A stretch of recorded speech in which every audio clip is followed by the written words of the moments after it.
What's up, everybody? Mark with Kardavox Academy here. And today we're checking out the new brand of Sacrifice. I'm excited. I am tired. I am in the process of, like I said in the last video, all the videos with the Dungeon Craft shirt are being filmed in the same day, obviously. But as I said in the last video, I'm in the process of quitting coffee, and I'm gonna make it. I'm over the hump, but goddamn, it is miserable. It's a miserable process. Anyways, we're going to be checking out Brand of Sacrifice Between Death and Dreams. I'm very excited because I think Kyle Anderson is a great vocalist. I think Brand of Sacrifice is a great band. And I feel like we haven't had a chance to talk about them for a little while. I don't know if they have had releases that I've missed, or maybe they've been taking a break. I'm not sure. But with that being said, if you're new here, again, my name is Mark. I'm a metal vocalist myself. I'm in a band called Kardashev. We're on Metal Blade Records. We released an album. Check it out. It's nothing like this, but maybe you'll like it. I don't know. I also am a metal vocal coach. I specialize in teaching people how to make all sorts of gritty, harsh noises, such as, safely and efficiently, so they don't hurt themselves, and they can also pursue their vocal dreams. It's a long journey, but if it's a journey you're interested in, I can help. And with that being said, I take the reaction format, make it educational, make it fun. So there is some pausing of the music here. That's all I know. I think let's just go ahead and get into it. I'm feeling plucky. I'm feeling cheeky. Let's go ahead. Let's check out Brand of Sacrifice Between Death and Dreams. Here we go.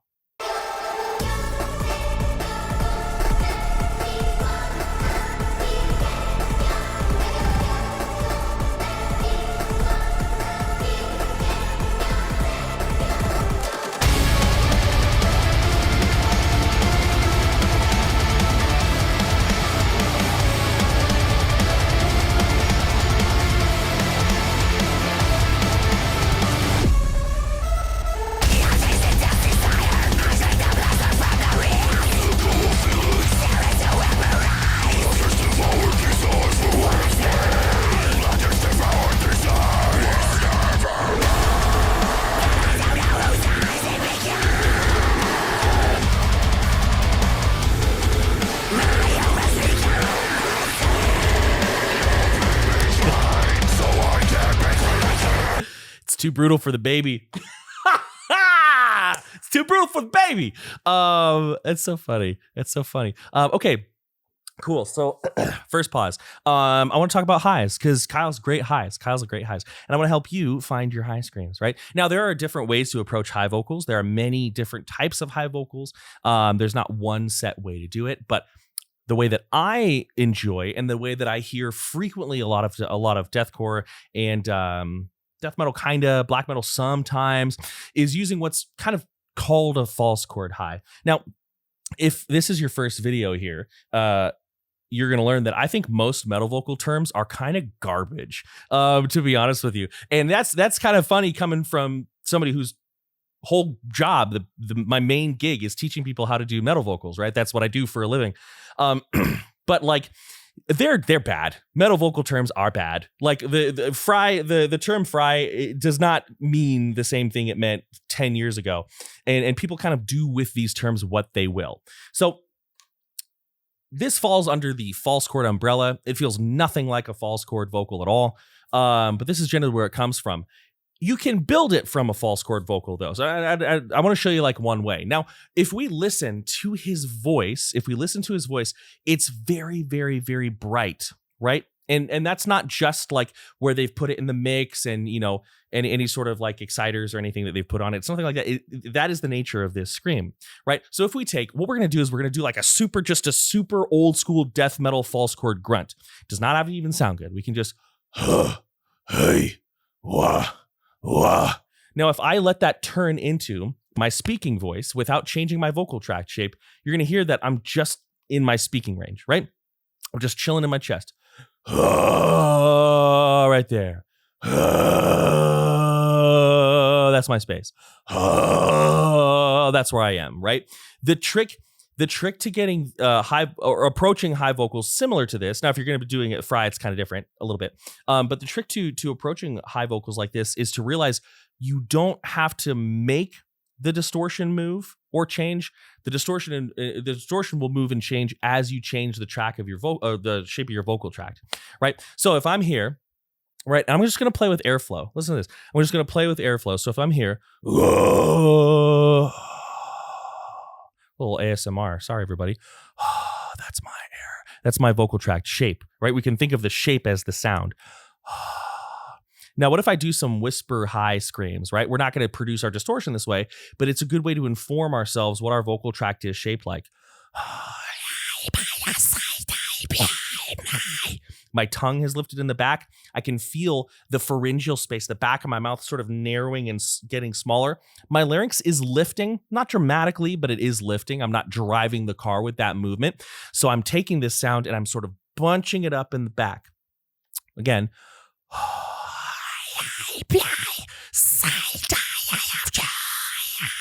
Right now, what if I take my false chord distortion and I start to make that movement? One of the best things you can do for yourself if you can't do high screams and you're wanting to do high screams is to not shoot for the high scream, but instead just try to get yourself in the door, right? Just get yourself to the very beginning of that high vocal register. A really good band to kind of hear what this sounds like is all my German students are going to laugh at me. Der Weg einer Freiheit.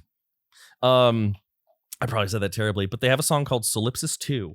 And it's got high vocals that are really close to mids. And that's a really good place to target. So if I take this and I make this basically the same movement, I'm going to have to support a little bit more because there's a narrower space, right? But I'm going to take the same movement and I'm going to use my distortion with it. And I'm actually going to let my voice fall apart. I'm going to let the distortion do whatever it wants to do, right? I'm not going to drag it. I'm going to let the distortion show me where it wants to go. It's a really big and important thing. So I'm here. Is that an impressive high scream? No, not at all. But can we hear ourselves moving in that position? You can't argue it. Absolutely, we can.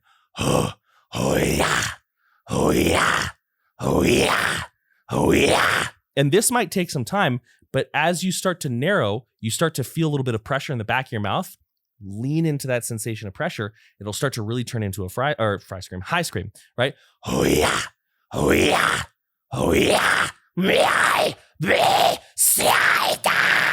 Right, and then you get really cool highs. So I've been talking about that a lot. Also, this is a question I get frequently.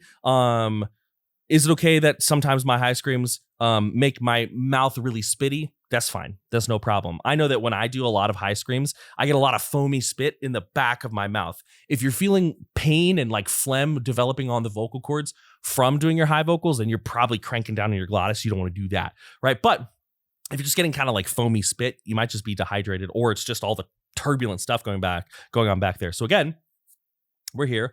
Oh yeah, right? Oh yeah, I know that. Oh yeah, I've heard about that before. Oh yeah. Okay, anyways, I just got a little goofy. I'm gonna go back a little bit because there was a cool drop. Let's go back to the sad baby. Poor little guy. Somebody hug that baby.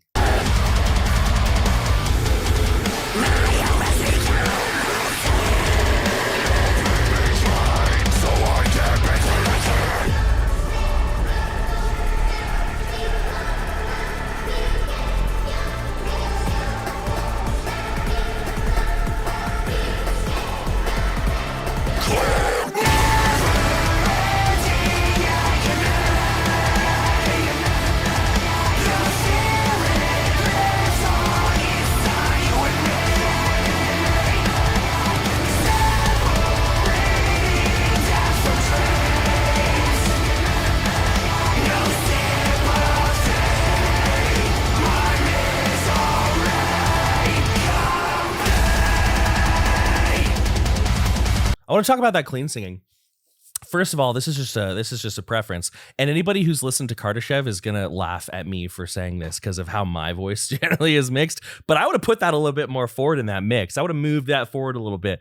That's just again a personal preference, but it sounded really good, and I would have liked to sort of chew on it a little bit more. Now, the reason I want to pause again so soon and talk about his singing is because you can use a lot of those same techniques to get to your high vocal, to get to higher notes, right? So what we had there is he was absolutely belting, and he was belting in like a kind of like a mixed space. Now, again, mix is another term that's kind of slippery, right? So when I use it, and not just me, like lots of people, right? The word like mixed voice, it gets used kind of differently across the landscape, right? But so you know what I'm talking about. I'm talking about a voice that is carrying, and this is what most people call it. I'm talking about a voice or a singing space where you have qualities of head resonance and chest resonance sort of coexisting, right? Sort of coexisting in certain spaces together, right? So he had what sounded to me like a really balanced mix. I don't know if I'd say it was more chesty or more heady. It sounded really nice and balanced. And one way that we can just, if you're gonna try to find like your mixed singing voice, the best thing to do is start with talking, and then think about how you would talk or call out to somebody, right? And then kind of brighten it up. I'll show you what I mean. So again, acid reflux has been brutalizing me. So give me some grace here. Give me some grace here. So first thing I'm going to do is I'm just going to talk, right? Hey, what's up, guys? Hey, that's my chest voice. Hey, I feel it resonating here. I feel it mostly resonating in my mouth, which is oftentimes what we want, right? Hey, guys, what's up? Hey, guys, what's up? Now I'm going to just call across the parking lot to my buddy, right? We're meeting up for a movie. I see him over in the parking lot. I'm going to call out to him. Hey, what's up, man? Hey, right? And I'm just going to hold on to that space. Hey. We're still in a very chesty space. Now, as we get comfortable, this might take time.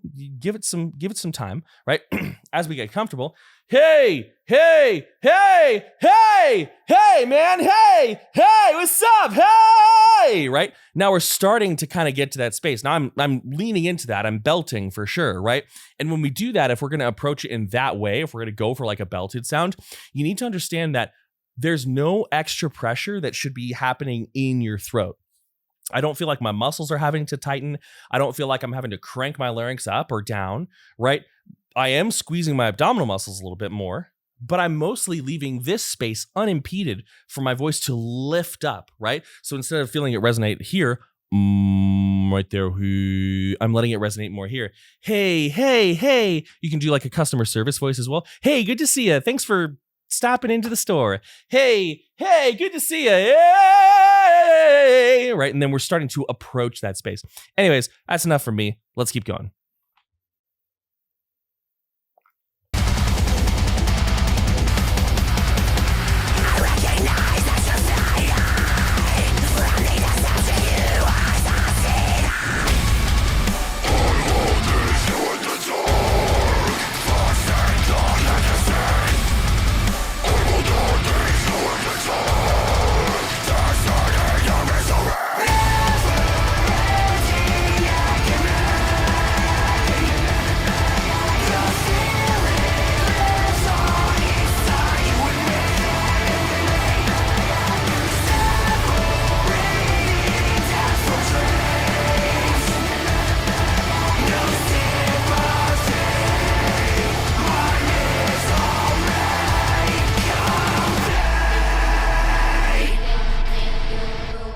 I'm going to pause it and piss everybody off and talk about lows real quick. That guy's not having a good day. So one thing that I run into with a lot of my students is that they're really, they find some strong mids, but they're having trouble turning them into lows. One of the best ways, if you're in that space where your lows just sound like mids, you know, there could be multiple things going on. But one of the main things I find is that there's not a lot of mouth resonance happening right now. Here's what I mean. When we do metal vocals, we have like an accent, right? And it's not an American accent or a Polish accent or, you know, a Guatemalan accent, right? It's not any of those things. It's like a metal accent. And just like accents, there are variations across the genres. But one of the best things we can do is we can practice using our clean voice, and we can practice speaking with a boomy tone. So what I'm going to do is I'm going to drop my jaw farther than I normally would. I'm not going to drop my jaw so much that I feel like tension or push in this joint here. No, not necessary. No need for that. But I'm just going to drop my jaw, and I'm going to curl my lips. I'm also going to curl my tongue. Now, if I talk in this space, you can hear that it's very boomy. You can hear that it's very open. It's very boomy. I want to be able to also do my metal vocals in this space. I want to be, even more boom. I want to be able to do my metal vocals in this space. It sounds like I'm talking like with the, It sounds like I'm talking in like slow motion. I think that's a term that, like an analogy that Austin Dickey used way back in the day. But it sounds like I'm talking here like this. So let's do, let me show you. Okay, I'm going to do a mid, right? Just a really basic mid. Whoa! Okay, there's a basic mid. And now I'm going to go, wow. I'm going to make this shape movement, this vocal or resonance chamber shape movement. That sentence was garbage, but whatever. I'm going to go from here. It's my mid. Oh, ow, ow, ow. I'm not going to change the grit. Don't need to, right? So here's the mid. Wah,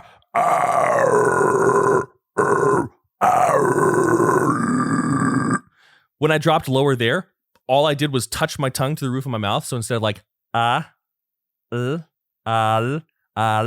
I puckered my lips and just dropped my jaw a little bit more. I didn't do anything with the actual scream itself. The grit itself was all here. That's one of the main things to think about. Let's hear this. I mean, listen, the song is telling us something nasty is happening. So let's just listen to it.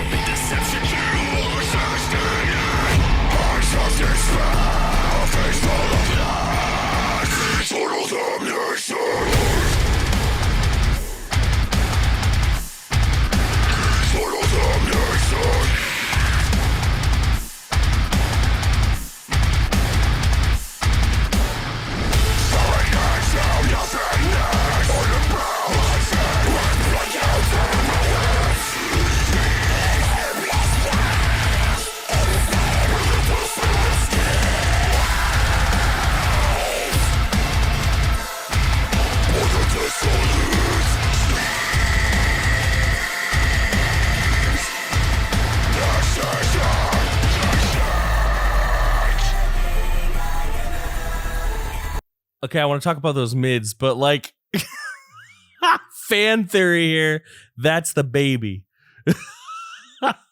That's the baby from the beginning of the video, still wearing the diaper. Something bad happened. I don't really know. I haven't really been paying attention to like the narrative in the video at all. But that's the baby and he's pissed. Remember how the song was too brutal for him? See, this is why you don't expose your children to metal. Just kidding. My kids heard a ton of Cattle Decap. Anyway, that was funny. Yeah. Okay. So yeah, I don't really have a whole lot to dig into it specifically. I don't, not in this video anyway, maybe in a different video. Yeah, Kyle's got some great mids. They're a very open, very rattly, very false chord mid, very driving, very like up in the front of his face. That sort of section. If you're wanting to get started with false chord, right? If you're wanting to get started with it, that's like my, like I teach Fry students, they all do fine. But like, as far as what like I do personally as a vocalist, it's almost all false chord stuff or false chord hybrid stuff, right? Like sometimes I'll take a false chord and I'll mix in some like arytenoidal, like Fry compression with it underneath it. Like that sort of thing. But as far as like the pure Fry tones, not so much. So anyway, if you want to get started with false chord, one of the best things you can do is focus on sounding old school, right? Focus on sounding old school at first. I like old death metal. Like, and I get it. Not very many people want to be there, but it teaches you the relationship of relaxation and distortion. It teaches you that you don't have to squeeze to get grit, right?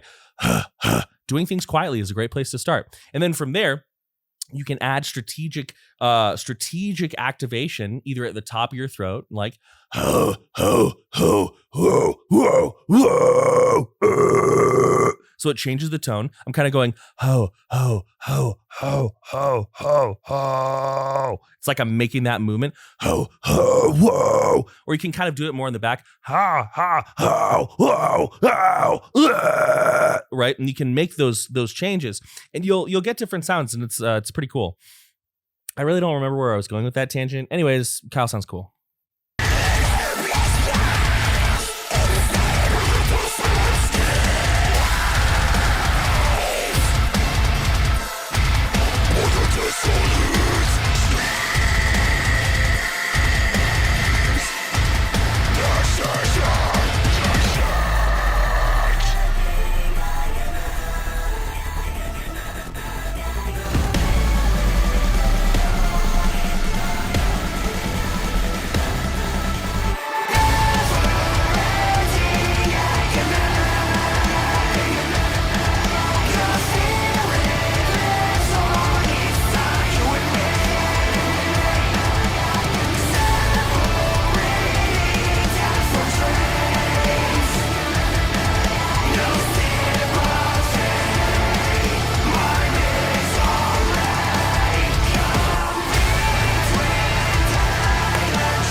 I was hoping they'd go kind of down tempo at least once during the chorus, and they did, and it sounded sick. It sounded so cool. Okay.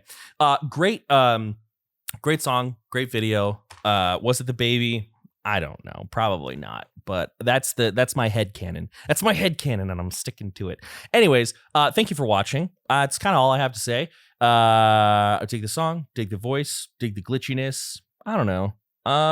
It's a Saturday, and I'm